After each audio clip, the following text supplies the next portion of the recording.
I questioned why my Daniel Hector pants were super expensive. And that made me say, you know what? I don't like the idea of having nice looking stuff expensive, which means a lot of people cannot afford that. So my dream was I want to have something that people are going to afford, they're going to like, and it's going to be actually dapper. I went to government school. So there you meet a lot of kids without fathers, without mothers. You meet people who are in the same state as you are. And now you're like, you start plotting things like, oh, what if I just get rid of my mom as well? I finally got to know Jesus for myself. I think I was 21. I was born in the church, raised in the church. I think from the age of like 11, I hated church with a passion. COVID came, my parents left town, and I was wilding. I was doing the most. And I think there's a point where I realized that, honestly, at this point, you can't continue like this. Here's the thing though, like the problem with us, a lot of youth, is that we have so much courage to do what is wrong. And then we want to ask for clarity for things that have to do with God, because we claim that we don't have courage to do what he wants. I would have courage to kill my mom. I have courage to go out at night, be chased by police, but I don't have the courage to obey a simple word: do not lie, do not fornicate, do not do this and that. So, this has been anticipated for us. It's been an exciting wait, to be honest. Like, this is what, episode 5? This is episode 5 of 7 Degrees. This is a high score for me. I'm breaking a record. The last time I had a podcast, I ended with episode 5. So, after this one, you should have... Yeah. After the next one. Oh, you're right. In case you don't know me, my name is Thobo Sethibe. I am just a creative guy who is looking to add value to your life by talking about Jesus, man. I'm not alone. Today we're 4. This is literally what the pinnacle of 7 Degrees is. I'll just talk more on that. Please, guys, I don't know who's introducing themselves first, but you should. Go ahead. Hey, my name is Warhead. If you don't know, right now I'm officially now the co-host of 7 Degrees, and we are back here with episode 5, and it's a really special episode of breaking records. As you just said, we're just now starting what we really intended about 7 Degrees, and it's now time to introduce our guest of honor. Yeah, just to set the platform for him. This guy, I don't even know what connected us, to be honest, because he messaged me like, yo, I'm trying to podcast with you. This is on Thread Talk. He's like, yo, I'm trying to podcast with you. And I told him, okay, let me know a bit about you. And then at the same time he was talking about that, I just so happened to stop podcasting. But what episode 5? But I don't even know how to describe this guy. I would just call him special. This is one special man. He is the guy who is taking the city by storm quietly at the same time. It does not make sense at all. A quiet storm. A quiet storm. Yes. The paradox.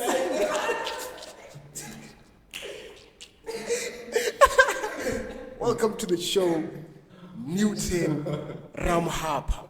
Hi everyone, my name is Newton. Yeah, Mr. Warhead. Yeah, creative director of the brand basically. And yeah, he's right. I messaged him back then for Thread Talk. But I think none of that managed to happen because everything happens for a reason. Now we're here. So yeah. Yes. As we said, we're not alone. We're not alone today. Would have been 3 from the last episode. There was 3 of us. Today we're 4. So the idea of 7 Degrees is to have somebody who wants to be inspired to start their own thing. We have this special lady here.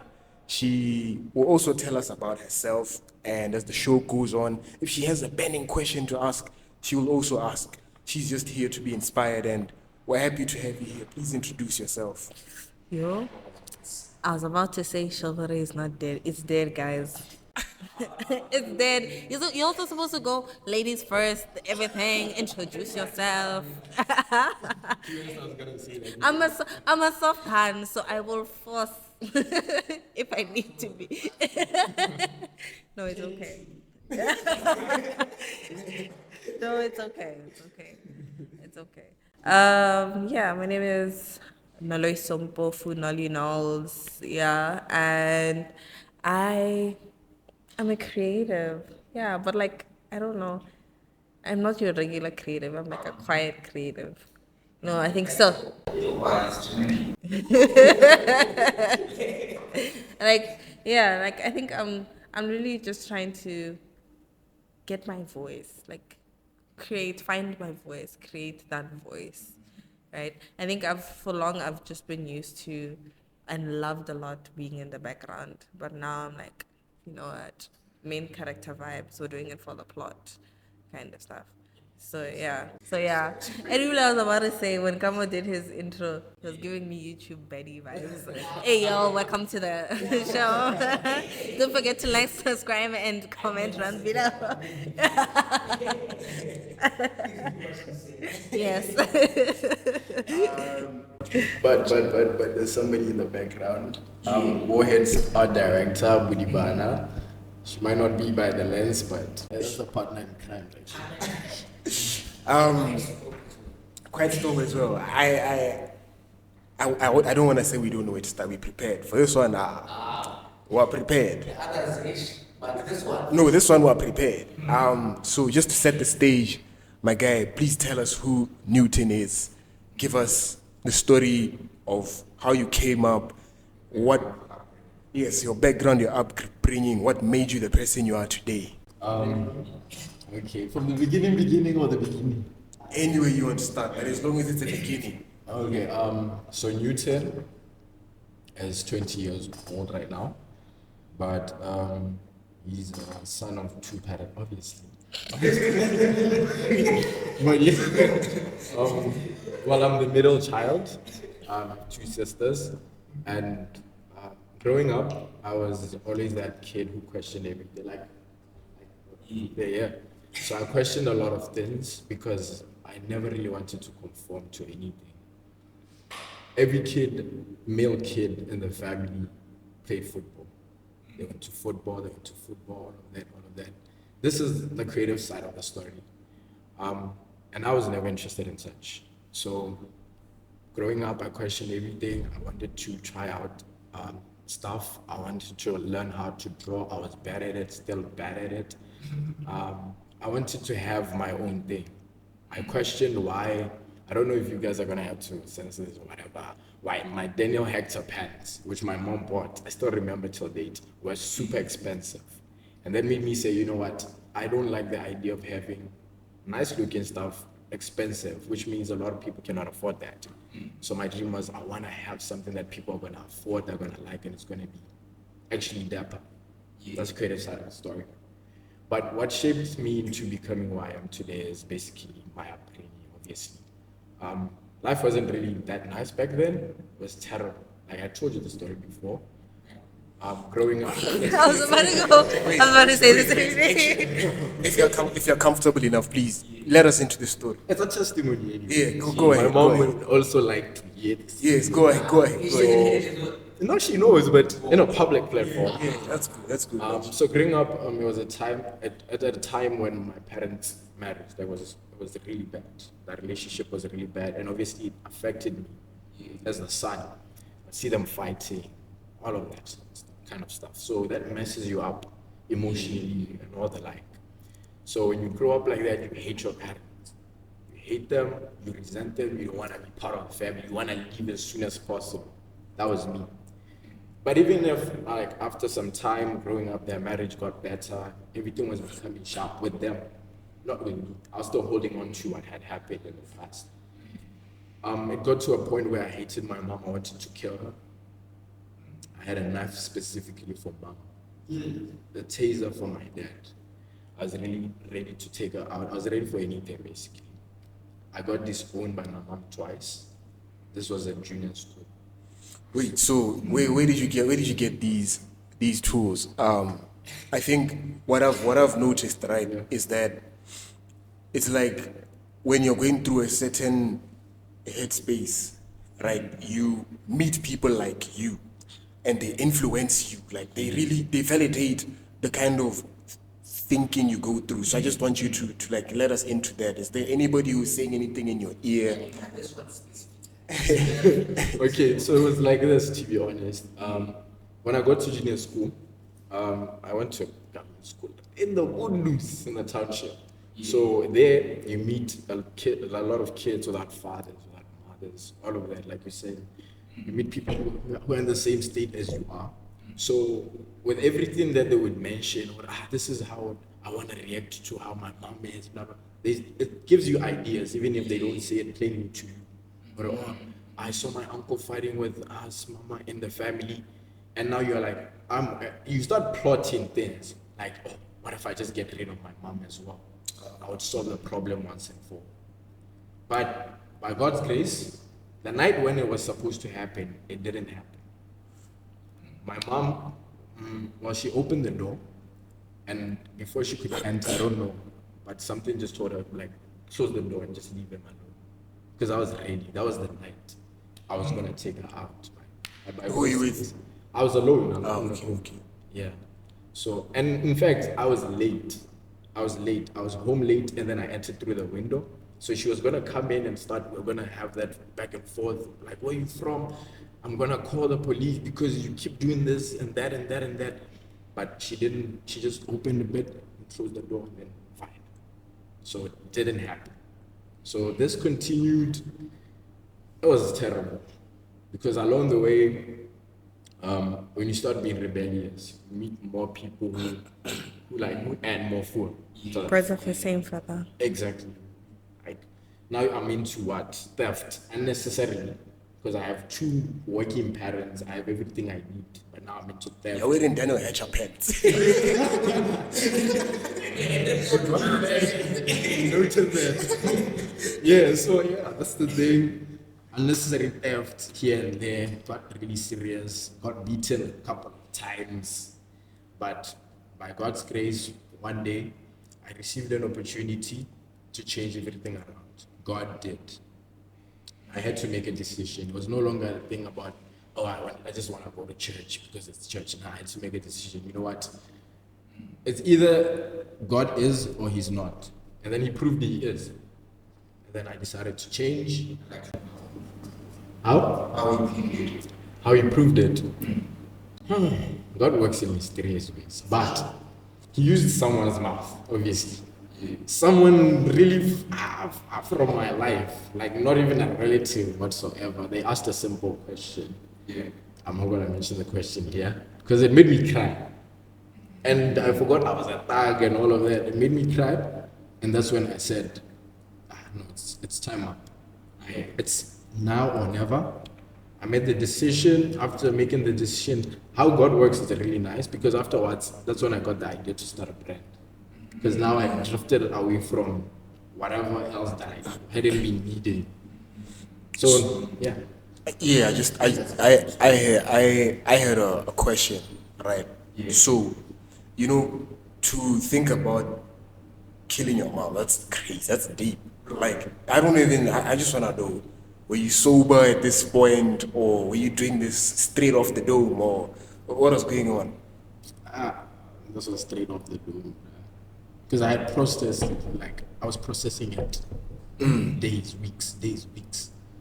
So I was sober. You were sober. So all your life has been sober, or like before then, was there anything that you? I'm just asking this because like that's the type of life you live. Like I've also said it before. When I was in my own rebellion, I wasn't sober. That was really amplifying what was going through my head. So I just want you to try and, if it all did happen, to talk about it just a bit so that really you take us into depth in the journey so we see what it means when you say that your life got turned around. Okay, I think the mistake...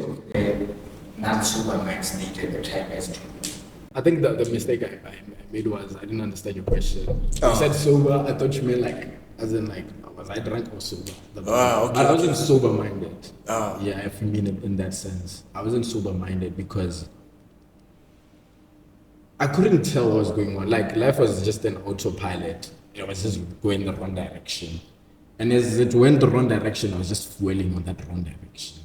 So, nah. Plus, for you to not be sober-minded, you have to be filling yourself with things. So I kept doing that. People's opinions, what people were saying and all of that. So, yeah. So I wasn't. It was terrible. So I want to know. So at this point now, your relationship with your mom, right? Because before you did talk about the testimony, you said she'd be happy to hear you say that, which to me suggests that you guys are in a good place. So yeah, you guys push things up. I want you to tell us about that. How did you now get to a point where you and your mom are in a good place? And is it now the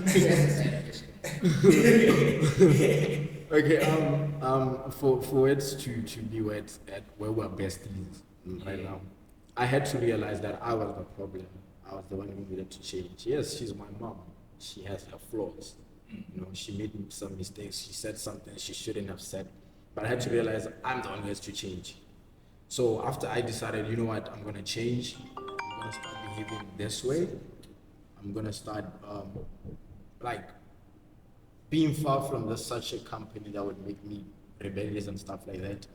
That's when she also helped me, because she was saying, oh, he's trying to change.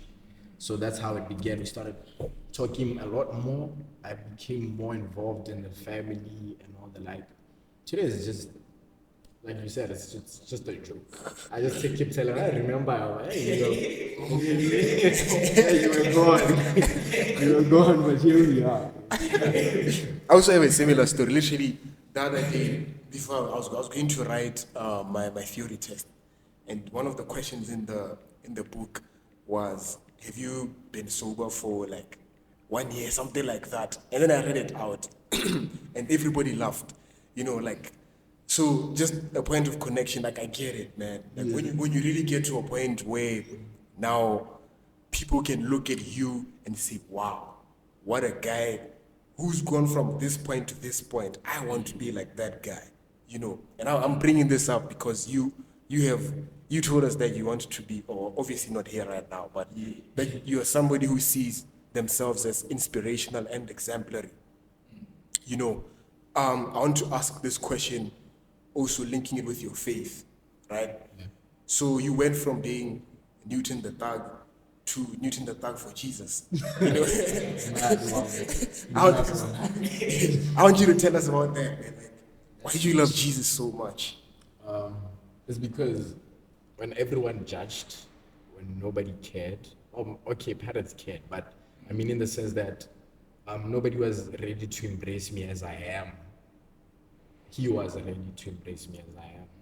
And then he didn't ask me to give away what I can't give away. He asked me exactly what he wanted from me. And that's why I was like, you're the right person. You're my first husband, and I'm ready to marry you. I hope it makes sense. No. First husband. If you don't get it, you don't get it. If you get it, you get it. No. Please illustrate. Like what first husband? Yeah. As the church is the bride, and he's the husband. He's the husband to the church. So I'm the church, he's my husband, he's my groom. So that's what I mean. Yo, thought I was on something. Yeah. So when he introduced himself to me, it was clear. Like, there's no explanation. Like, nobody can explain what happens when you finally receive the Holy Spirit, because all of a sudden you receive peace, joy that you've never gotten from a joint, from a bottle of alcohol, from and you like on your Instagram, or you follow. Yeah, like you become like that guy from the Matrix. What's his name? Keanu Reeves. Yeah. When you start finally seeing like things, like he was seeing the agents and stuff like that, God starts showing you like, this is what I meant when I said this actually exists. like this, like that. So that's just what happened. So it's like, I'm giving it all I will. Take. So it's getting that clarity that really made it so so what's the word I want to use? Enjoyable or easy, like you're saying, for you to now have a relationship with Jesus. You know, because I think honestly as the youth, if there's one thing we're looking for, it's clarity. And certainty. There's so many things that we are uncertain about. There's so many things that we question, you know. And I've seen that when people really do get close to Jesus, we start to be like, I don't really need to question things that I'm never gonna get the answer about. You know, I don't need to make a statement about myself. Just your being on its own makes a statement about who you are. You know, you get to a point where everything is just smooth sailing, quote unquote. Even through difficult times, you smooth sail because you believe in Him. You know, so yeah. But here's the thing though, like the problem with us, a lot of youth, is that we have so much courage to do what is wrong, and then we want to ask for clarity for things that have to do with God, because we claim that we don't have courage to do what He wants. I don't know if I'm making sense. You're making sense. Yeah, You're making because sense. I would have courage to kill my mom. I have courage to go out at night, be chased by police, but I don't have the courage to obey a simple word: do not lie, do not fornicate, do not do this and that. I find it something difficult to do, but I don't find something wrong to do as that difficult. That's another problem. It's like Paul said when he said that when he wants to do right, it's difficult for him, but if he finds himself doing things that he doesn't want to do. You know, I like to tell people that our God is so loving and so kind that even when He requires something of you, He helps you to do it. You know, like it's really he doesn't need exactly. You know, exactly. Okay. A question, because we're going through some of your answers from our pre-session questionnaire. And you notice you said something. One of the things about your favorite things about yourself was your aspect of sacrifice. What you delved into them to see what exactly you mean by sacrifice, and just explain that point for us. I'm a sacrificial person. Like I said, whatever God asks, I give it to Him immediately. But not just with my relationship with God, but with everything I do. Like, for example, with the brand, I have taken so many risks that a normal person wouldn't. Because I was a kid, I had big goons, I wouldn't mention names, above me whom I was supposed to get to.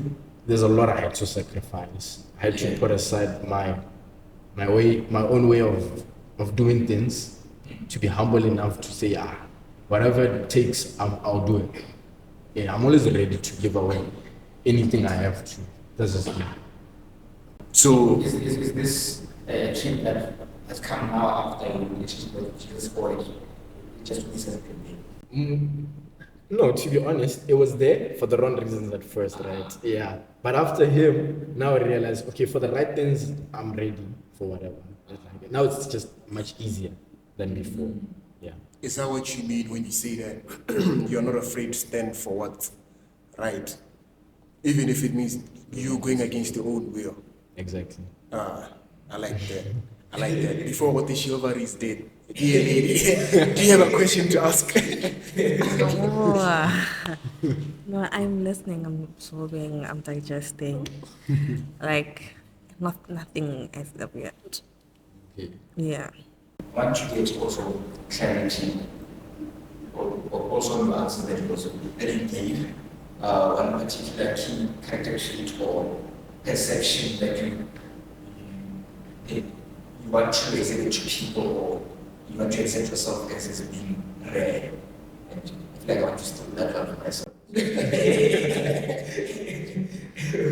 Yeah. And these are quite Read them out. Read them out. traits, because the key word that we're choosing from the one that we listed out were rare, assertive, analytical, and also optimistic and visionary. And how do you then, or what's the reason you chose these specific ones? To be honest, I feel like it would have been presumptuous for me to say that of myself. Jana Skhoa. Somebody not said that. To be honest, with the rare, visionary, all of those are what people have told me about myself. So I wasn't like, oh, I'm rare. I'm rare. No. It's just that people just told me you're a rare breed. So I wrote what people have said about me. And how do you think? No, you're not actually like. I like the fact that he didn't expound on it, because he did say it's what other people have told him about him. You know, I like these words, like the words assertive and analytical. I thought about them like these are kind of opposite in a sense. You know, because the word analytical means that you look at things and you try and determine what they are. You try to separate things, you know. The word assertive means you stand for one thing. You know, for me, what it says about you is that you're one person who just doesn't do things. You know, for you to get to a point where you're going to say, I stand for this, you must have sat down and really thought deep about it and been like, oh, okay, this is what, when I add 1 + 1 and it gives me 2, this is why. You know, so I feel like these are fitting. And also for you to be a visionary, you should be optimistic. For you to say, okay, guys, this is the journey we're going on. For you to really challenge and go against what other people perceive as normal. You have to believe in something. You know, so like I'm saying, I just want to say that these really are words that are fitting. And now that brings us to Warhead. Like, we wanted to know the story about Warhead. What is Warhead? What is Warhead? Before you describe the business and everything, I want a definition, your personal definition of the name Warhead. Where does it come from? What is it about? And why that? Okay, the honest truth, finally, the people have asked before. Warhead, I am Warhead. Warhead is my character. Like what I had to be to get to where I am. Because a warhead is a torpedo, so it's a boom. So I had to become that for me to be able to overcome everything else that I went through. But when it comes to the No, the thing is, I always understood it, right? He's saying he is. I don't want to get in. Go on. Go on. But when it comes to the brand side of things, I couldn't call the brand Newton, obviously. So I just used that character trait of mine, Warhead, as that branding. And then I was like, I need a logo. And then some people are saying, but you have a flower, and the name is Warhead. That's a paradox, right? It doesn't make sense. And then I think I wrote to you guys, I said, warheads boom and flowers bloom. So a warhead brings distraction, but you can feel its presence. But a flower as well, it blooms. It blooms, you're attracted to that. Yeah. So you're basically attracted to the distraction that I'm bringing to my creative insights. So you know why I was having such like an explosive moment. I was like, it actually makes sense. Like you went from being the disruptive guy, somebody asks you a question, and then boom, you explode. You're like, oh, now you're sitting there in the mess that you were in. You're like, oh, but now I need to form a new life. So which now brings in the flower. So like, This guy is a decreaser. he is a decreaser. He is a decreaser. He is a decreaser. The definition is exactly what a decreaser is. Hey, you should add the poo poo poo poo. I'm not hitting poo poo poo poo.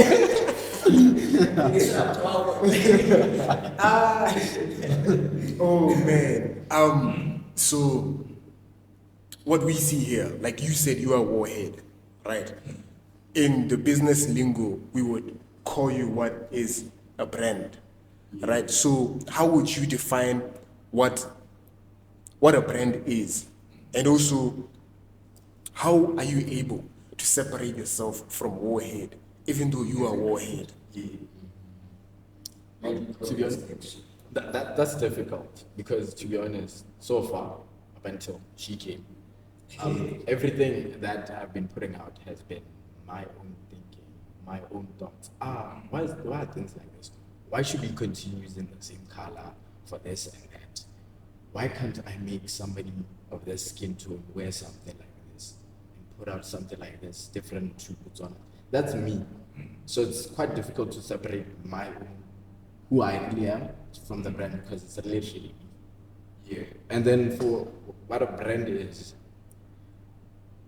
I don't know how to explain what a brand is, but a brand is, I would say, is anything that people want to engage with.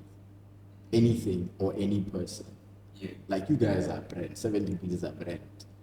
When I see 7 Degrees on YouTube, I'm like, I want to engage with that. What is that? The way they're talking, like, yeah, that's just a brand too. Nothing deep. So it's basically, it's you being you and people relating with who you are. Right? Yeah. Yeah, that makes sense. That really makes sense. It's a personal story. It is a personal story. Yeah. It is a personal story. I actually like to call it my school project. Because like I said, I was bad at art. I couldn't draw and all. I kept failing art. So I decided. Yeah, I'm looking at the flower right now. So it's like, yeah, fine, it's fine, okay. It's fine. So that's why I decided, okay, this would be my own school project. Yeah. I couldn't do the painting and the drawing. So yeah. Oof. Man. Yeah, it is. Because the way we view branding is that you come up with a story, you give it to people, then people come up with their own definition of what the story is. So I want you to like tell us what people have told you what Warhead is to them. I've heard many stories, but people have thought it's like a rock star movement. Some have thought of it as like an art collective. Yeah. For some, they got the idea at first, and then they thought of it as a creative agency, because at first that was the whole idea, to be honest. For some, they just thought it was dope. Because like I said, they were like, oh, it's Newton. Oh, yeah, the way he thinks, okay. This is, so we are seeing your thoughts, basically. So, oh, that's crazy. So people are basically connecting with your thoughts. Yeah.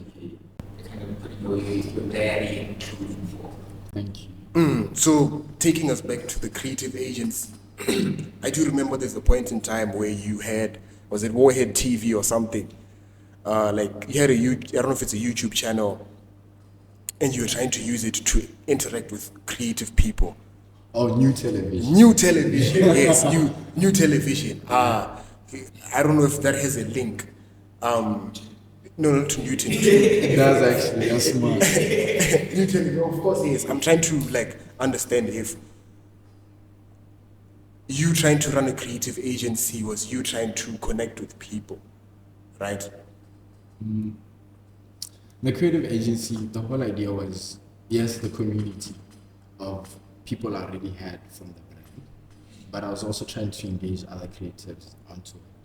Mostly creatives that are unidentified, underground, like stylists, artists, like her. So yeah. And to be honest, I want to mention the fact that new television. I'm telling this to people who kept asking the question, new television, are you saying Newton? What does new television mean? It actually meant Newton television. Yeah, I wanted to tell them the vision about the creative insights I had and what other people also had in mind. Newton television. Yeah. So that was the whole idea behind the creative agency. Oh, what a crazy guy. He needs an apron. He needs an apron. Because he's cooking. Whoa, wow. So actually, like when you talk about that point that you want to connect with unidentified creatives, right? You're literally sitting next to one right now. She's beginning her journey. She salty, by the way, not salty BW, just salty. Scratch the BW. Salty because it's worldwide.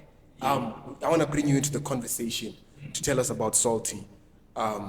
What you thought about where you see salty going, and like, yeah, just yeah. What is the vision? I think for me, salty started with like it was a personal, I don't know, personal journey, if I should say, like how I don't know how to describe it in the proper words, but like it was more of like a solution to a problem I had, right? Because if I'm going to like, I finally got to know Jesus for myself. I think I was 21. I was born in the church, raised in the church. I think from the age of like 11, 10, 11, I hated church with a passion. Like, I was just done. I'm like, you know what? I'm just going because my dad will not let me stay at home. And why do you want to? You can't even bring that up. So you're just going because you have to.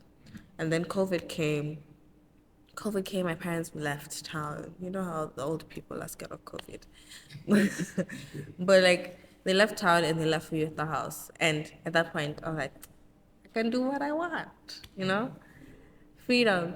And I was wilding, I was doing the most. And I think there's a point where I realized that honestly, at this point, you can't continue like this. You cannot. And plus, because I was raised in a church, you know the words that you were taught as a kid, they be playing. Sorry, no, like, are you sure you're doing that? Or it's like, you know, that kind of stuff. So I think with me trying to come into Christ as like my own self, I also was trying to figure out what impact am I going to make. You see, like, how am I going to like make the impact? Because you know there are people who evangelize, people who like for example, if I give an example, my mom evangelizes with food. Ne? She will cook you a lunch and invite you to her house, and that's it. My dad be like picking up people from stops and he'll be playing church music and everything. Hey, that church music I've listened to it my whole life. Yo, yo. My dude, we even know the next song. So I was just like, okay, fine. What impact am I going to go into? And you know, like throughout the years, I've been trying this, trying that, and I'm realizing, no, that's not for me. That's not for me, right? Like I had said before, I used to love being in the background, and I was like, okay, fine. How do I spread the word? Like, how do I make my Christian impact, but still being me? And I was like, you know that there's nothing, then there's no Christian merch, you know? Like growing up I was wearing Barbie breads, you know, but there was no like let's say you'll find like names of Christ, like I'm planning on having like a names of Christ brand, part of the brand, like where it's like Yahweh or like Elohim or Adonai, you know, things that distinguish you. Because like sometimes I don't need to speak to you for you to feel my impact. Yeah. Like if I just read, like sometimes if you just read something randomly, um, it it just uplifts your mood. It changes everything. Something like what? Okay, so right now I have a cap line where it's written embroidered. It's not luck, it's God, right? And I think for the longest time you're like, lucky me, you know, luck, luck, luck. And then you actually sit down and think, what is luck? Is it something that I believe? I'm like, no, it's not luck. We don't do luck here. It's God, because my dude, you would not have made it through that semester if it wasn't for God. It's not luck. You know, it's not luck. Luck is not like that thing that is just dished out hella from the thin air. No, it's God, because God knows where you want to be, right? So sometimes when you see that, you're like, it makes you think, right? It brings you to the whole notion that no, but like it's God who came through for me. Because sometimes we go through many what's called miracles, throughout the day. And you're like, it's just lucky me, lucky me. But if you, exactly. So sometimes if you think of it from a different perspective, that no, it's not luck, it's God, you tend to realize that, my dude, this guy is walking with me throughout. Because exactly, because sometimes when you cross that road and the car just comes in close to you like by a bit, it's God, because dude pushed you an extra inch so that car doesn't touch you, or like so that you don't fumble down the stairs, or so that you wake up early for your class, right? So it's just like, it's making an impact and making people think, right? It's not like, hey, Jesus loves you. Yeah, Jesus loves you. But you need to think about it. You need to digest it and come up with your own interpretation of it. Yeah. So basically, salty is, I think it's based on the fact that the point of, are you seasoned? Are you salty? Are you that seasoning in people's lives? Are you the healer? Are you the thing of value? Do you preserve? So it's just like, it's a question to young adults, more because it's a young adult brand, but targeting young adults. It's a question, are you what you're supposed to be? Because if you're not, guys, God is coming soon and he will spit you out because you have no flavor. Yeah. So basically, what I got from you is that salty, you're using it to drop in hints, right? Like granules of salt. Like, it's not luck, it's God. She's basically playing connect the dots.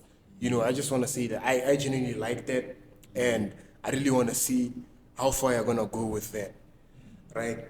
Just to tell you, even when we started this, it was not the easiest thing to do. Like, it's still not easy at all, because I'm the fashion guy. Well, at least how people perceive me. I'm just a guy who grew up and my mom was dressing me nice, and I took up on that. When God literally told me, you have to stop the fashion podcast, you have to leave the fashion business, I was devastated.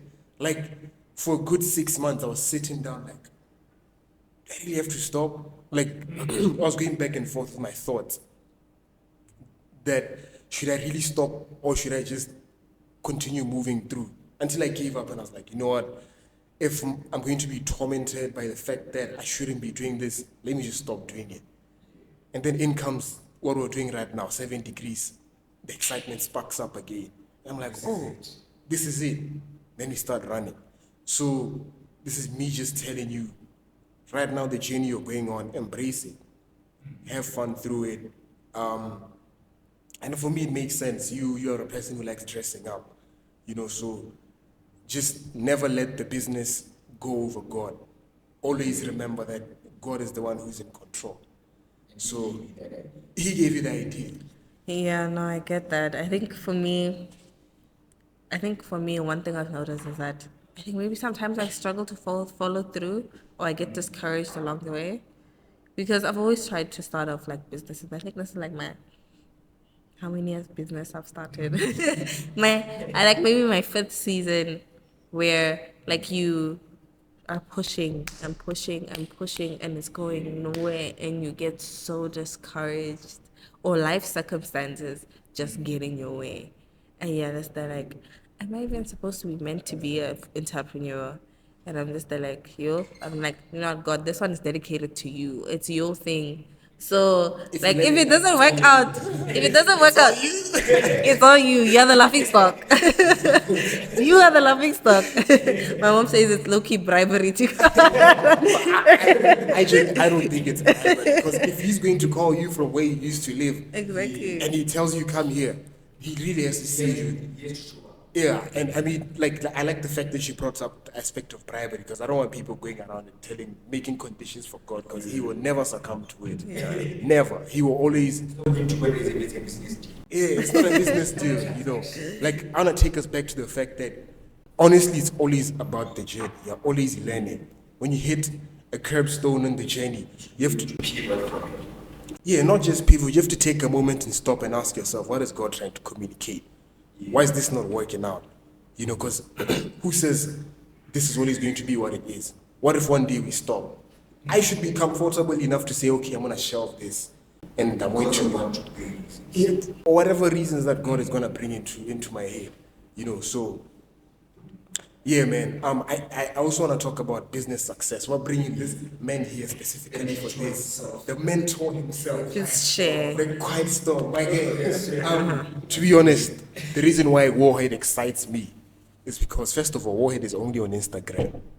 As far as I'm concerned, only on Instagram.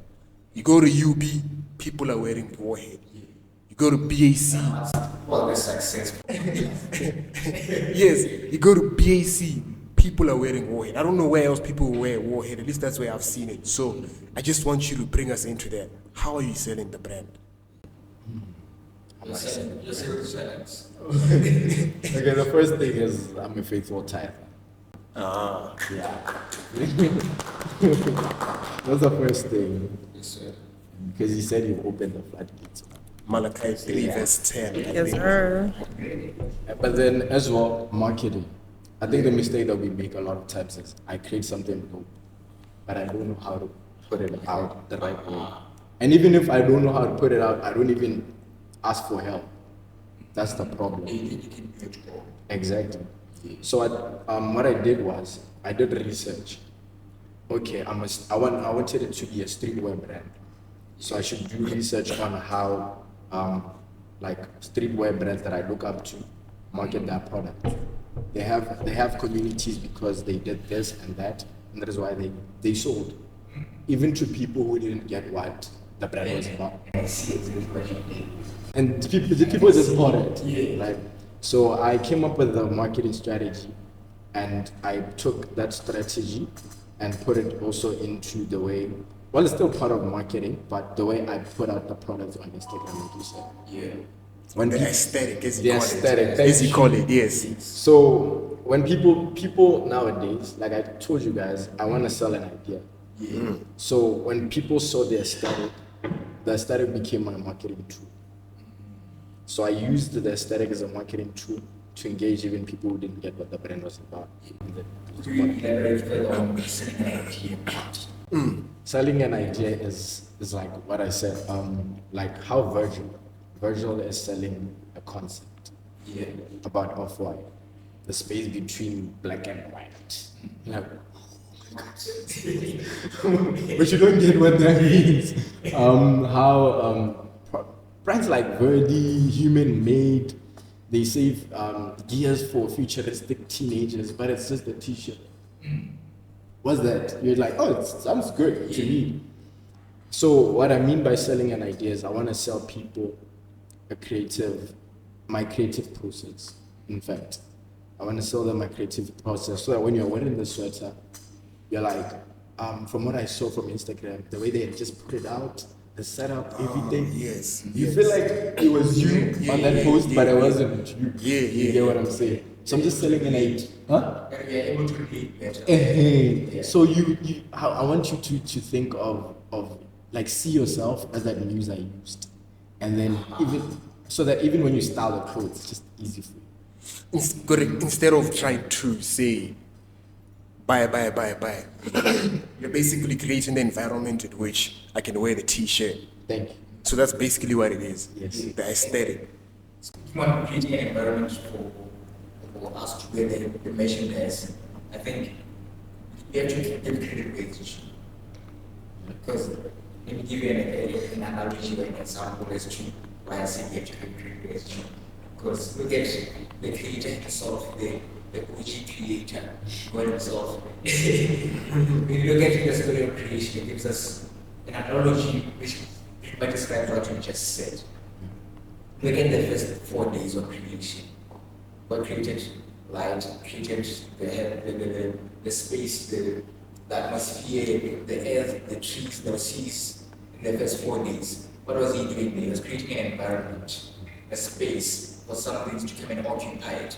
And on the next 2-3 days, yes. When that coming days to day 6, he was creating everything that is going to occupy these spaces. The inhabitants. The inhabitants of these spaces. So it's just as you're saying, what you're selling an idea is pretty much creating this seed, this space, this platform where people can come and and be the muses themselves, basically.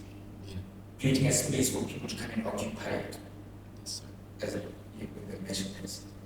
Allow me reference. This is from Genesis chapter 1.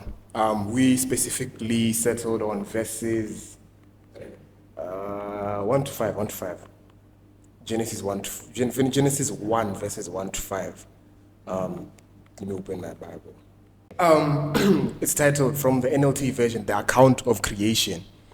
In the beginning, God created the heavens and the earth. The earth was formless and empty, and darkness covered the deep waters.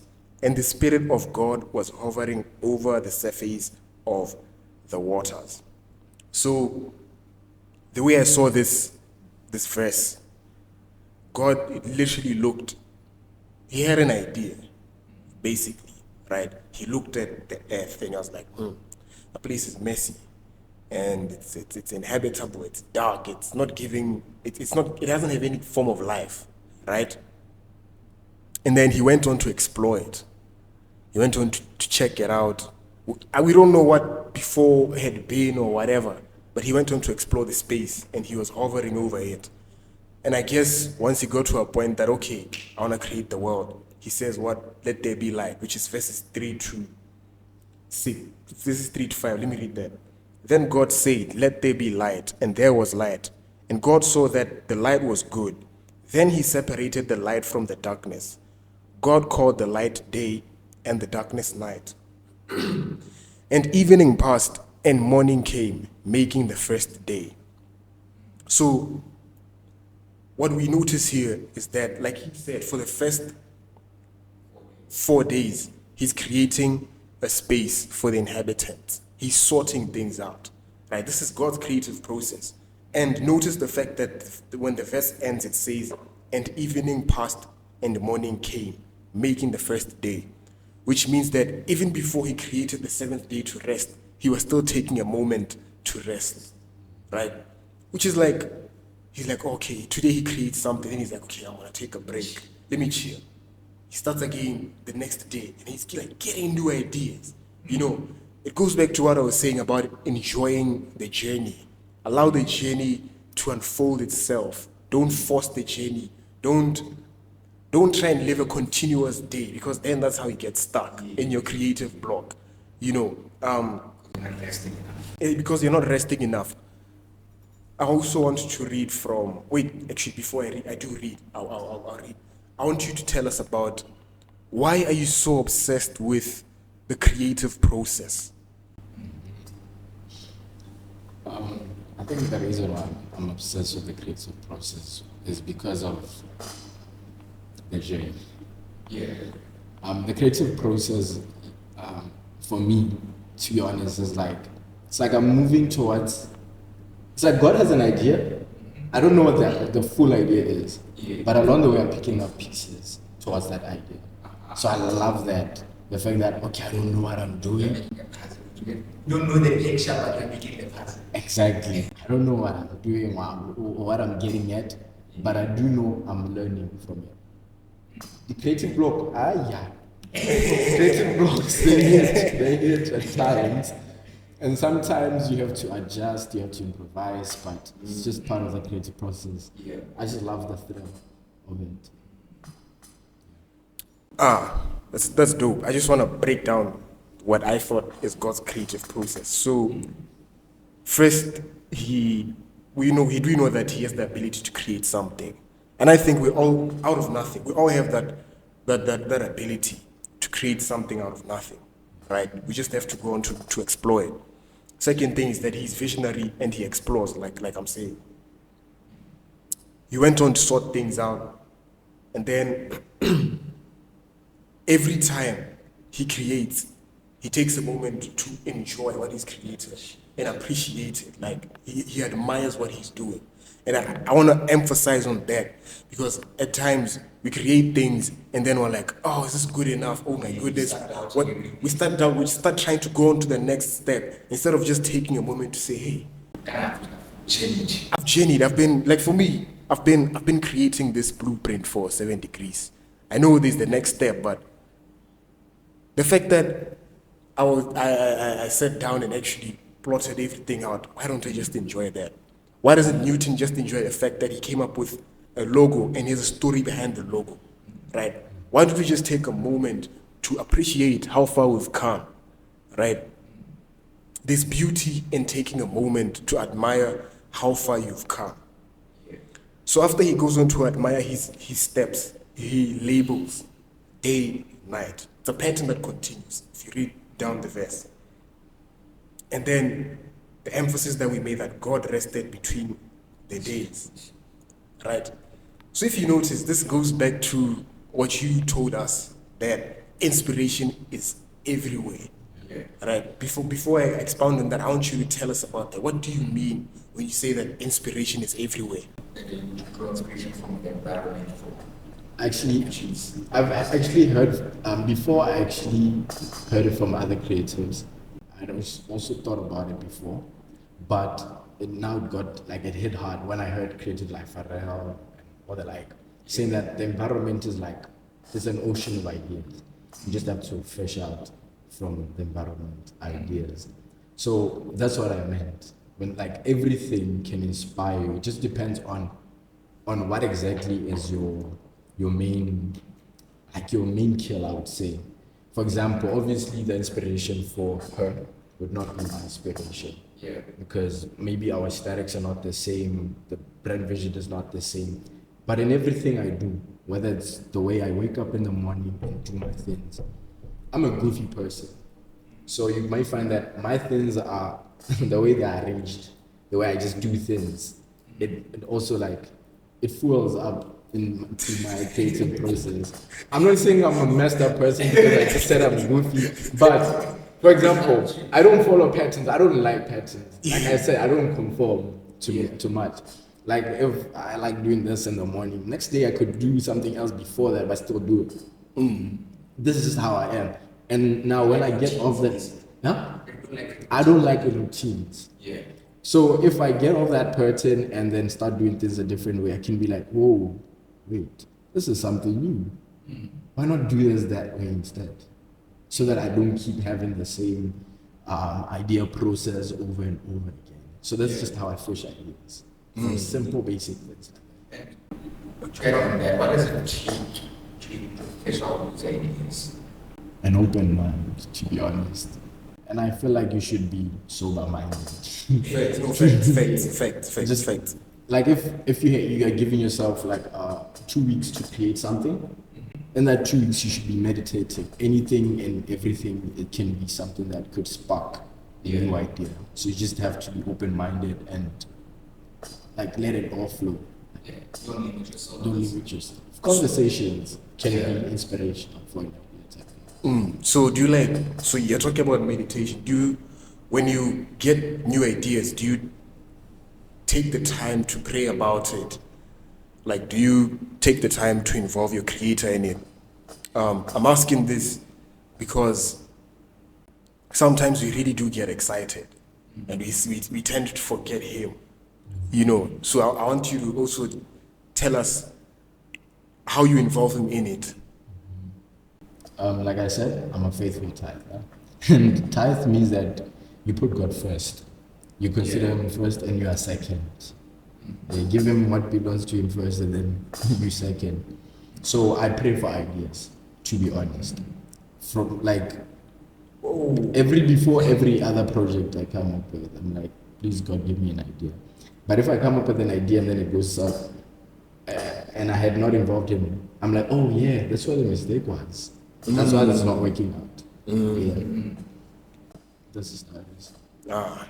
That's really cool, man. Like, so you are basically attributing your success to him.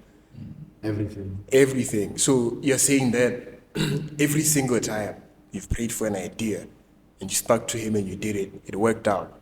Ones that I called out to him worked out, but some didn't work out, to be honest. Yeah. Because we need to have flops in order to grow. Right? Yeah. And the flops also should make me test like who I really am. Am I persistent, or do I believe in giving up? Just because it didn't work out, although I prayed for an idea, Am I questioning God? No, I'm not. Keep going. Take us there. We're scratching on the surface of that. I want you to tell us a story of something that you had prayed about and it didn't work out, and how you bounced back from that, right?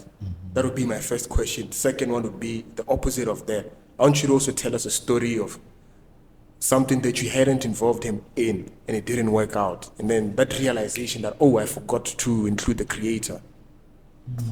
Most of the time it would be like product expansion. If I'm trying to try out a new product and then I don't engage him. For example, let me think of mine right now. You guys will cut out this part. Maybe not. We'll see. We'll see. But it's usually products. Like for example, let's say I pray for an idea. God give me an idea, a concept I can come up with, a project. And then I get a simple idea, for example, for a sweater. And then I have this idea as the raw idea that I've gotten. And then out of nowhere, Newton decides to be Newton because he saw some other person wearing a sweater, this simple, but something was written at the back. And then I tried to do the same thing. It flops. Doesn't work out because that's not what I got from inspiration. I added something else that I wasn't supposed to add. Thank you, exactly. Other times would be just a t-shirt. I want to write something weird, which I know, okay, this is not, maybe it comes off a bit rude or it comes off a bit like boasty or whatever. It won't sell as much. That was not him. Speaking on boasting, how do you then deal with the element of pride with the success that has come up with Warhead? To be honest, I don't have a single inch of, because I'm not even where I want to be. Yeah. But obviously it does come, especially if people say stuff like, "Oh yeah, your brand is the hottest." I'm like, I step back and I'm like, yeah, I gave my best. I'm not saying, oh, I'm better than so and so. I'm like, I gave my best to this. That means I'll do much better next time, and they will recognize it. But I just try to. I have self-control, so I'm able to like try that thing of it's top. It's not, it's not where I want it to be. Yeah. So I haven't got into a vision design, so I can't be boasting and stuff like that yet. Never. You diverted the question. I was still asking him because he did tell us that like oftentimes or sometimes, I don't know how often, sometimes when he asks for an idea, he tries to add into the idea, and it doesn't really work out. So I want to know like your recovery process. I'm asking this for myself, because as you were saying it, I was really trying to ask myself, so how often do I try and add on to what God has given me? Like Just take it as it is personally. yeah, how often, like he's saying, how often do I actually conform to the simplicity? Because what I've realized, while God creates complex things, they're only simple and easy to understand. Right? It's like when we try and go on to create subliminals where we complicate things. But hey, I'm trying to add, I don't want them to know what I'm saying. Or whatever. Or to be original and authentic. But the originality is in the simplicity. Exactly. I just confused myself. Because I'd ask you something. Wait, what was I asking? How do I recover? Yeah, how do you recover? How do you recover from? Basically from your L's, actually. Yeah, how do you recover from your my L's? L's. One of the things I do is I don't even show that I caught an L.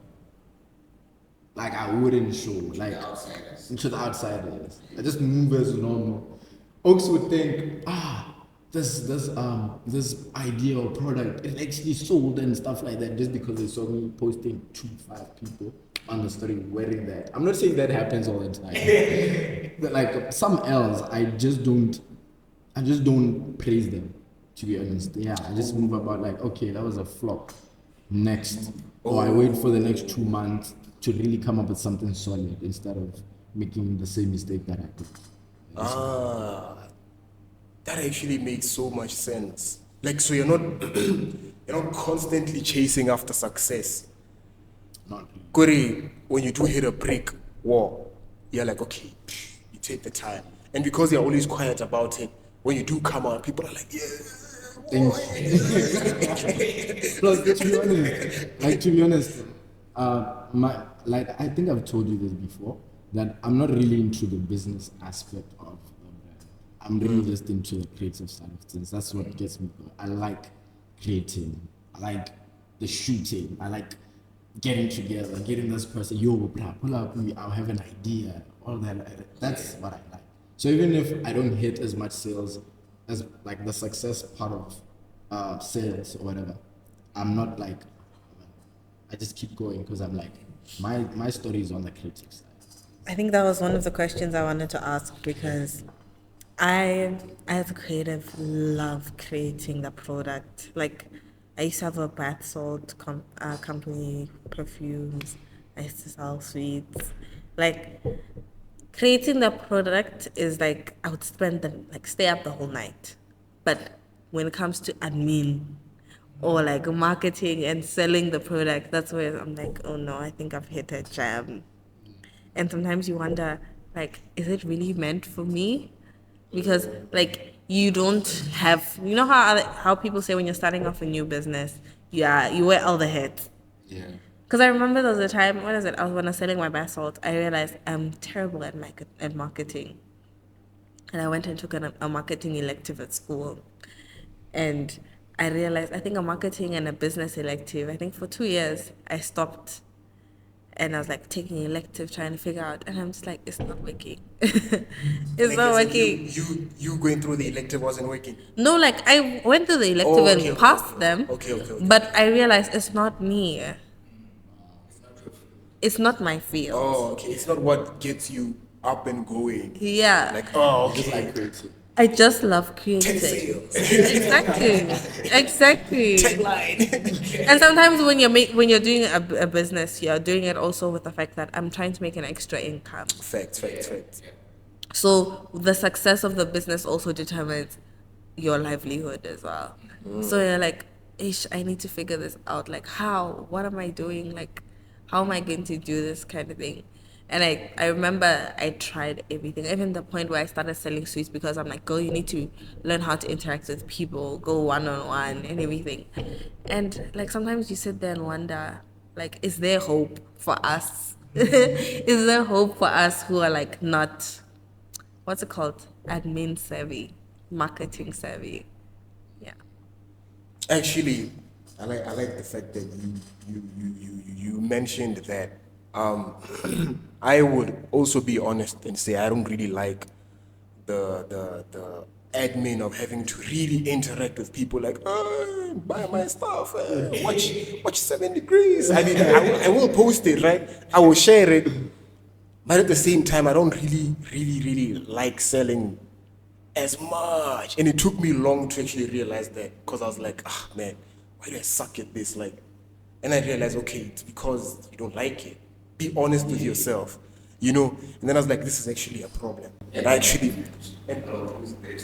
no, I'm getting there. I'm like, this is actually a problem, and I'm going to solve this problem, right? As much as he's saying like it's something he opposes. Yes, I know how to sell.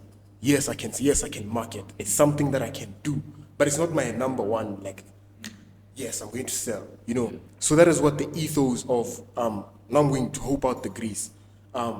7 Degrees is a baby under Hope Out the Grease. So basically what Hope Out the Grease is, it's my effort to try and say, as creative people, the business is also important. Like, even though it's not fun having to deal with all that admin stuff, the business is also important, because you really have to measure the success of what it is that you're doing, right? You really have to sit down and figure it out, because we live in a world where people do measure these things up, and numbers do talk. I genuinely believe that God created entrepreneurship, and it's for us to explore. We wouldn't be learning math in school if God didn't want us to learn math, So I'm just saying that balance is also important. Exodus 20 talks about when it says remember the Sabbath day and he's quoting. Let me look for it. Go ahead. Yeah, but in his quoting, and it literally just shows us that we are meant to be. Let me just go to it quickly.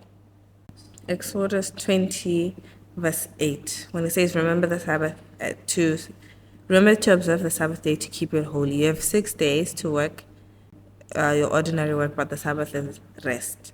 And then he says, "Go on that day, that no one in your house will do works, neither you, your sons, your daughters, your male servants, your livestock, or foreigners living amongst you." So basically, when God is saying, whatever you're doing, don't let your people who are working for you. What? So basically, we're meant to be entrepreneurs. We're meant to lead people. Yeah. You were saying, you were talking about the fact that you beg to differ, that you don't get lost in the creative process. You enjoy the business aspect of business. As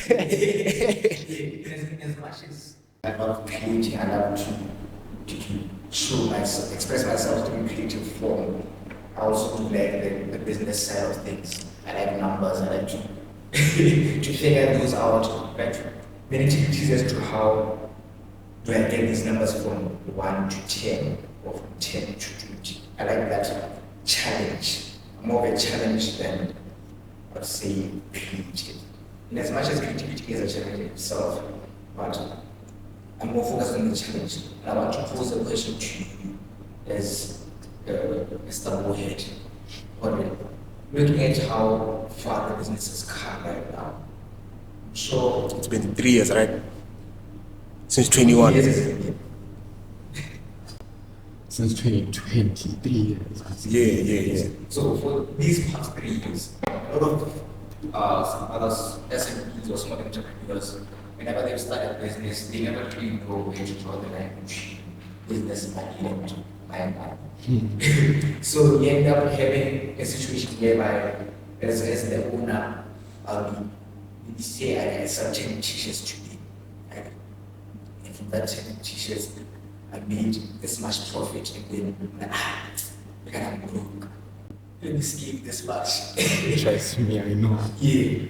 How do you find the balance between that cash flow management of the business and personal finance?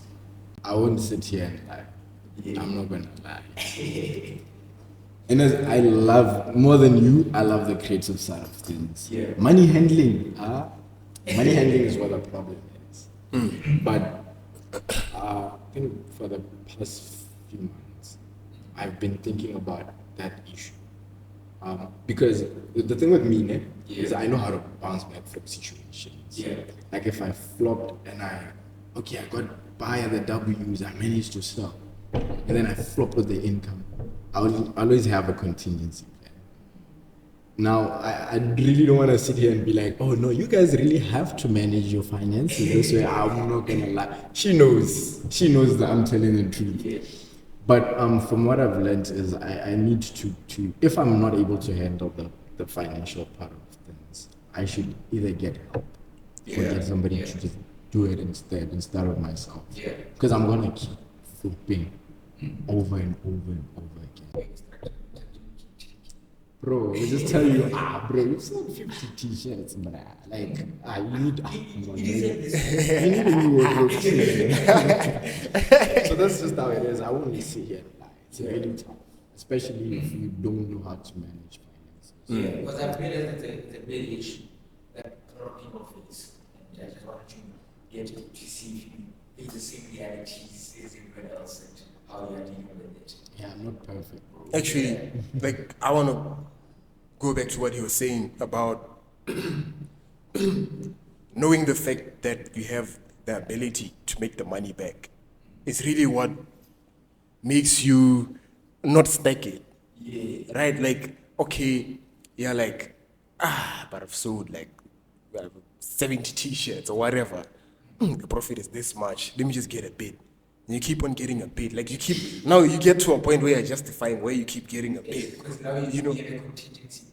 And exactly, no, the truth is you will make the money back, right? But you've lost. So that is literally the point we're trying to make, like that we've realized that as creatives, we suck at I don't want to say the real stuff. We suck at the things that also matter. Yes, that's what I wanted to say. We suck at the things that also matter, which is handling also the image of the brand, like the admin work. Because I honestly want to see Warhead like BK Proctor. I want to be able to walk into Warhead. I want to say and experience Warhead. Coming soon. Yes. You know, I want to walk into Warhead and say, Mr. Price. I don't want to go to Mr. Price. You know, so I just want to say that the admin work also feeds into the dream. It's not you being able to make the money, it's keeping it. Yes. Because you might. That's pretty much what gets the business up and running and what sustains the business. Because you find that you start off at first maybe taking a small drink from that from which you just get this thing, I'll just use the drink level and something. Then you never replace it. And the next year you take another drink, the next time goes on, it starts to pile up. 20 bullets. You took out maybe 10,000 or 5K. Wow. And then when the new year starts, you start to wonder, what happened to all this money? Why isn't my business growing? Why isn't this happening? I mean, you feel to realize that it's all these 100 plus that you've been taking from the business that you haven't been accounting for, thinking now, I'll replace this because I know I'll make the money. You make the money, yes, but it's not replacing that one. You still have that hole to fill because you check it out and you never put back. So it's an issue of trying to practice a healthy personal finance thing. Draw the line between personal finance and business finances. Yes, you are allowed to get a salary from your business, but it doesn't mean all the benefits of salary. I was actually coming to that point. I was coming to that point where you also shouldn't be selfish to yourself because you did put in the work. You know, like you hear people say, no, hey, when I made the money, I put 100% of the profits back in the business, you know, and then was successful. Why am I making that voice? I don't know. But no, it's like, it's something I always hear Americans say, like, you know, like the come up stories, I put 100% of the profits back in the business. But the truth of the matter, that is unrealistic, to be honest. Like, even if you try and do it, you might find yourself eating the profit again, and that's where now you overuse the profit, you know. So you're stealing from yourself. Back to that point that you were saying that don't be selfish. You do deserve to get a part of the expense of the makings, but do also take the time to sit down and figure out exactly how much do you need to return back into the business to continue making the same amount you've been making. Because then when you do that, you get to a point where you're like, okay, I want to now make a bit more. You're able to track yourself. That's the point I want to get to. I'm guessing I'll have 7 degrees as my accounts manager. we're actually working on something like that. We wanna we wanna create like a personal finance tool, obviously also in the business finance for creative people, you know, or whatever, for business, SMEs. It's in the works. Need that. So you believe that our background and family, social environment, all the other stuff affect our creativity. So I want you to take us through that journey. What is it that you think affects us? Let me know. Overall, all these influences, the background, your family, how do they impact or influence your creativity? Like I said earlier, like the environment, another environment we don't just mean a physical environment. Yeah. It includes people. So the conversations we have from where they like with the family, with people, that tingles something here. Yeah.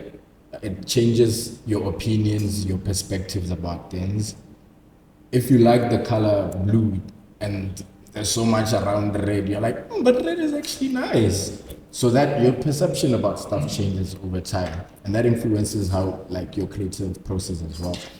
But also background, like Salty has a Christian background. Yeah. That obviously now is directing her creative process. So that's just about it. Basically, I don't want to say much. Yeah. Yeah. So you have expressed that you don't like the fact that the creative industry here is dead, quote unquote. You know, I'll be honest. We've seen it. We've seen that artists will make money, go up, then they go down. Artists die as paupers, you know. So I want to know, how do you, as Newton, want to change that? Because, like you expressed in the pre-questionnaire, it's something that bothers you. So tell us about that. How do you want to change that, and why? Actually, let me ask why. I want to change that because right now the situation we have is creatives are leaving the country. A lot of creatives are leaving the country. They want to do ideas they would have implemented here elsewhere. So we're losing out on a lot of ideas, I would say, or products or whatever, because people are leaving. So that's why it bothers me. And now, for what I would want to do, I'm still in the startup part of things, but I believe by setting a vision, like what I'm saying right now, the fact that we can't keep losing creatives, by setting a vision and then actually doing my part, which is just through my brand, by pushing ideas here and there, I can engage other people to say, nah, wait, there's actually somebody who likes what we're doing, and he wants us to keep doing it together. But obviously there are limitations, like the things that threaten that vision. I remember I used to do articles on Instagram, and then I remember those were dope. Actually, Yeah. those were really dope. and then I interviewed Ignored. Yeah. And then one thing I like about what he said was that the reason why, while he was in the music industry, was that the reason why the industry was failing was because of the lack of on-paper agreement about stuff. So you can see he had his own reason, which was valid, about why things were not working out in that industry. So now I'm seeing what the problem is in our creative community, and now I wanna turn that into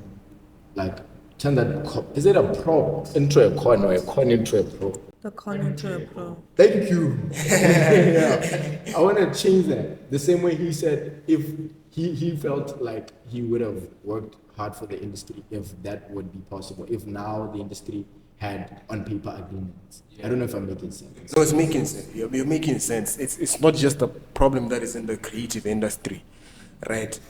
A lot of people make verbal agreements. You don't write things on paper. I can find out. I trust him. Honestly, right? Yeah. Same thing that the deep dive show was like the last episode they aired. No, is it the one? It's short. It should be short. About IP.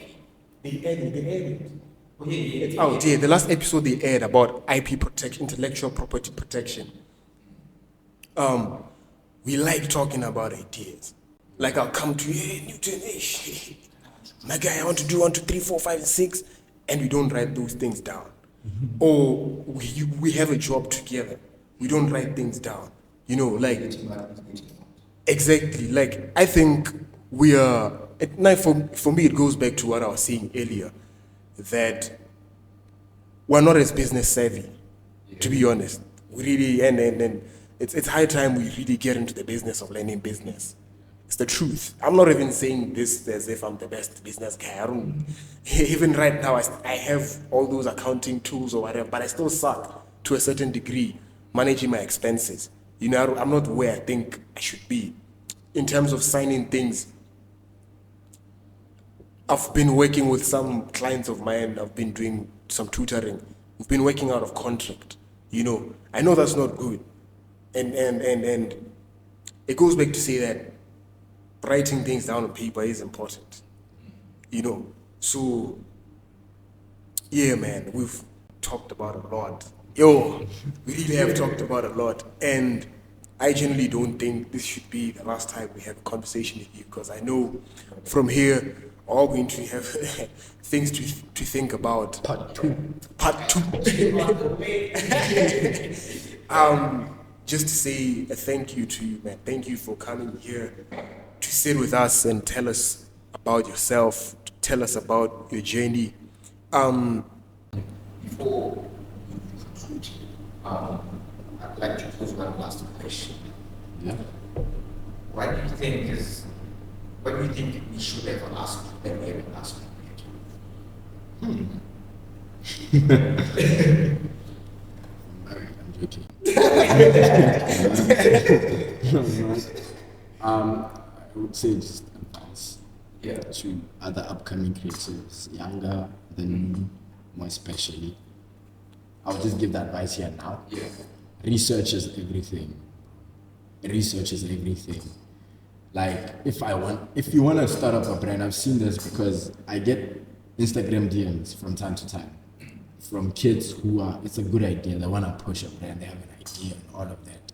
But sometimes they start and then along the way they give up, or they start and then it just looks messy. I'm not saying my stuff is perfect, it's not. But I would just say research on whatever you want to do. Research on streetwear brands. Understand, there's this streetwear brand. Who's the owner? What's their background? What's the vision? How did they reach to that vision as well? What were the L's? Research on the L's they caught as well in that process. Who did they try to affiliate themselves with? For example, with me, I made sure to affiliate myself with people like Rose Fergie, who helped me out a lot. There's Papi Warile, I'm just mentioning names because they really helped me out. So because I did research on what exactly I was trying to do, so that would be the advice I'd give to it. Actually, I don't know if we're concluding right now, because now you've sparked my curiosity again. Because you took me back to something I wanted to talk about, as you're talking about the industry and how it's failed, right? From what I heard you really emphasizing on, it was as if you wanted to see community, right? You wanted to see collaboration, right? So, and from what you just said, I feel that you went out to network, right? So please talk about that. Talk about also community, how you're able also to build this community of Warhead, because it is a community. Yeah. So, like I mentioned, people like Rose, I now started building connections even before Warhead, because I already had an idea in mind, and I needed to get all the resources together, the right people, for me to get to that point. So I started connecting with people by saying, "Hi, my name is Newton. I'm 17 years old." Obviously, someone seen. He's seen, by the way. At first, we were working on one at the other time. I connected with the right people, the people I needed, even before I connected with the customers. Just to gather resources so that even when I'm getting customers, I know how to go about things. Because you can start a brand, sell 10 t-shirts, and you feel like, I'm up. After 10 t-shirts, nobody's saying anything, and you don't have the network or the right people to tell you, no, bruh, try this instead. I remember there was a time, some months back, I would say last year in fact, I was basically an ambassador for Diamond Dust. And then people were like, bruh, how are you ambassading and selling stuff for Diamond Dust when you have Warhead? I was like, no. Don't worry, I'm learning, because I long connected myself to Rose. So during that process of working with Diamond Dust, what am I doing? I'm learning how to sell a product. I'm learning how to deal with people, how to feel that when that money comes in, the smell of paper, real paper. So that it contributes to the way I'm gonna handle my brand going forth and all that. So it helps copy. Don't be ashamed to ask for help. At all. Don't be ashamed to temporarily work for somebody else. Yeah. And I learned a lot from him, even without him saying anything. Facts. I'll just be with him, conversations here and there, and then I'll just be like, oh my goodness, this is the vision I should have had some years back. Had I had this vision like the way he's saying it, I would have been far. Yeah. So yeah. Whew. That is insane. That is insane. Man,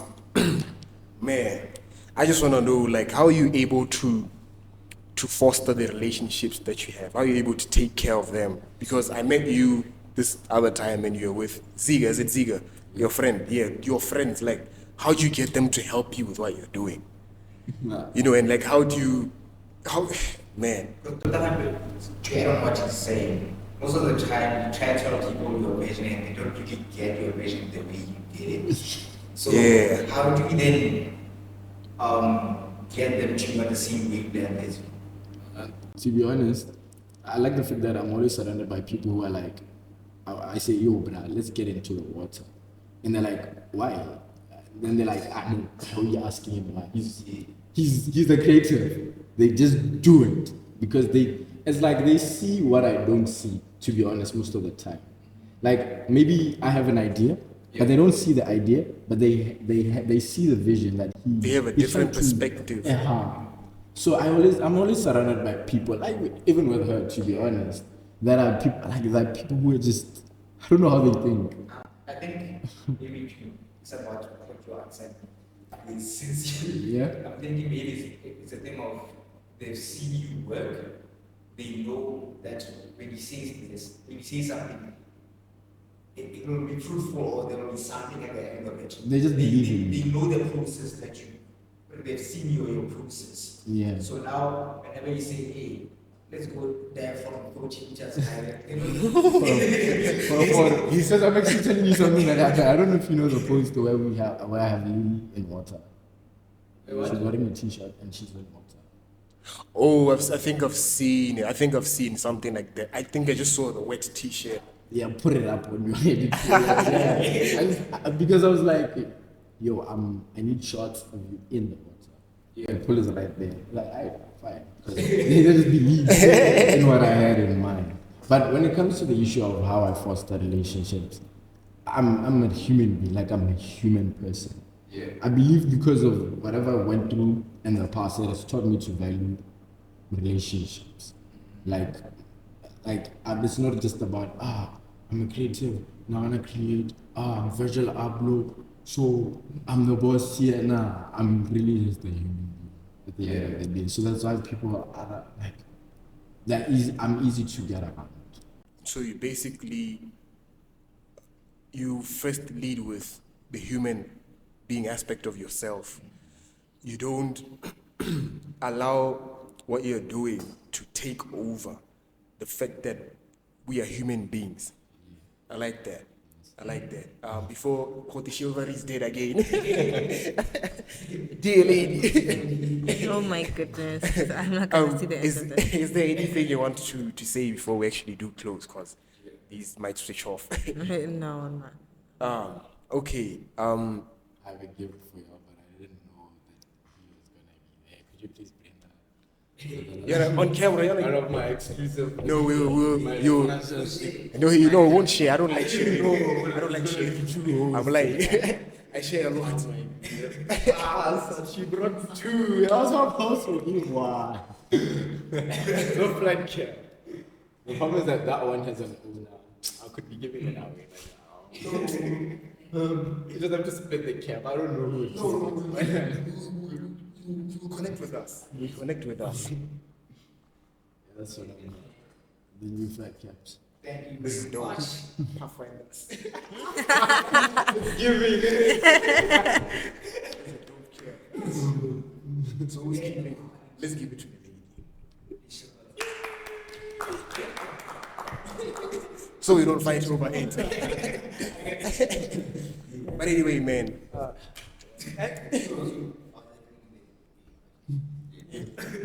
I didn't hear what you said, late dad. But anyway, Mr. Newton Ramhap, I didn't practice his name. Ish, I forgot to practice his name. But I just want to say big thank you. Yeah, we'll practice. Big thank you to you, man, coming to sit here with us and share your knowledge with us. Your IP. Your IP. I'll ask you this, I'm off camera. It won't be an episode if I don't say that. But just to say big thank you to the lady as well. Budibana, yes. Thank you also to Budibana. Thank you for helping. She's the director. She's the art director. Creative director, yeah. Art director. So you put the art on the t-shirt. She just got here, bro. How long has it been since we knew each other? Yeah, it's been Yo, man, like we should collaborate and make some t-shirts the way. You know, like no real talk though. Off camera. But yeah, on the real, thank you, man. Thank you for honoring our guests. Thank you also for keeping your faith even through all the success. You know, we don't know where this is heading. We've only posted 3 videos up to today. We have more than 3. You know, gets hard, but it gets exciting also when you come and sit here. And also just you, with such guests, people like you who also get excited to do what we're doing because it does show that you see what we're trying to do. You know, you see the vision. Also, new television. also to you, Noli, for also agreeing to come and sit here to learn with us, you know, and also adding words of wisdom of your own. I also wish you success. Like I'm saying, salty, not salty BW, salty, salty to the world. Matthew 5:13. Matthew 5:13. Salt of the world. Anyway, just to conclude, this is. Oh, thank you to my guy. This guy, literally, I told him, hey, bro, I need help shooting an episode. He's been here since that help. Even he tells me, hey, we need to post. I'm like, hey, okay, we're posting. You know, so just a big shout out to you. Whether I like it or not, big shout out to you too, my guy. Like I was, hey man, I'm just a guy. I don't know if I'll be here without nobody.